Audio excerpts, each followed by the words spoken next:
Hello, my name is Zachery Engelman, and now everyone knows that they have a favorite type of music, a favorite type of genre, or even favorite artists or favorite songs. But do most of you have favorite venues? Most people do not.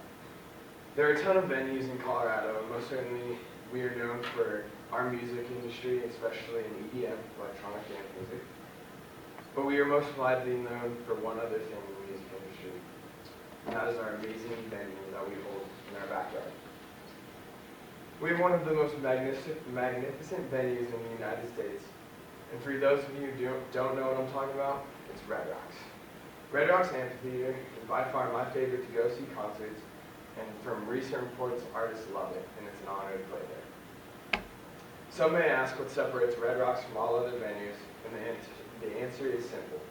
With outstanding view, history, essence, vibe, and just the amazingness of being in our backyard, it crushes all other venues in Colorado and some in the United States alone. Most people that hear about Red Rocks don't know the true history of it and don't fully understand how it became there and what it's fully about. And going there and knowing all of this adds to the essence and the flavor that it holds for us. And let me tell you a little bit about Red Rocks. The structure of the amphitheater is 6,450 feet above sea level, which is higher than most states. And it was home to 868 acres of deer, dinosaurs, pines and prairie, and geological wonders.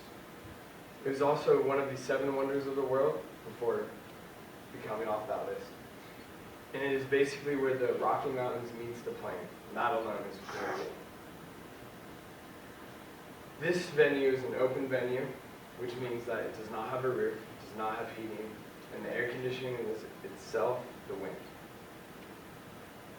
Although it is not just a venue, there's also a park that it holds, and you can have people go up there and daily visitors to hike, climb, not on the rocks because that's a $1,000 fine or 150 days in jail, or you can just pretty much explore its vast area that it has.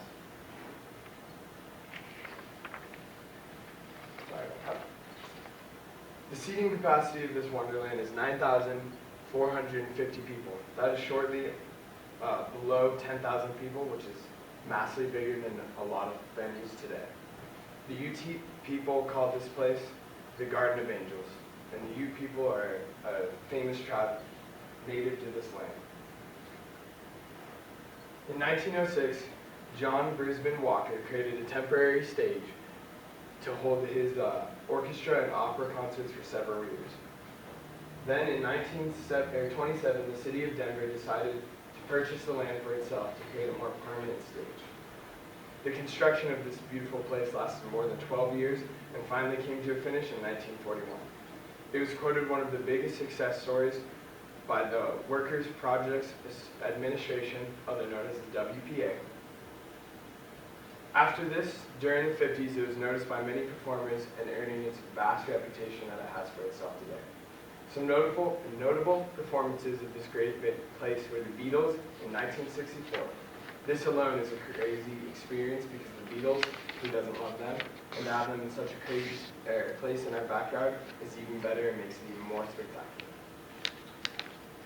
This venue is also favorited by many artists known as the Grateful Dead, Neil Young, Stevie Nicks and the Dave Matthews Band, Sting, U2, and many more. The list can go on from past oldies to our artists today. For a while, Red Rocks was a dangerous place to play at. Since the venue is open, it had more of a chance of danger from animals and other catastrophes such as weather to snipers being on the back hill and picking people off of any performers. Many bands knew this, such as the Beatles, and kept themselves aware of the danger. The greatest and most horrible accident that happened had to be in 1971 when Jethro Tull played a concert there and nearly 1,000 fans bomb rushed the stage without any tickets, and this resulted in police tear gassing the crowd, and then the mayor himself at the time banned concerts there for 5 years. With all the history, it even sounds like it's been through more than enough. and it sounds like an ancient place more than a venue that is alive today.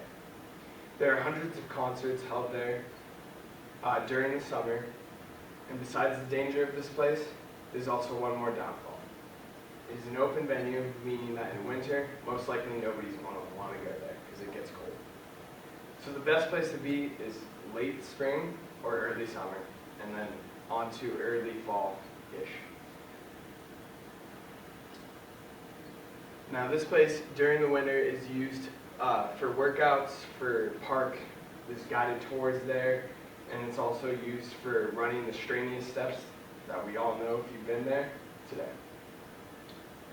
During late spring and summer, this place is the place to be, and it holds a wide variety of music, and it holds such festivals such as my favorite, Global Dub Festival and Global Dance, onto most other festivals and tours that are held today.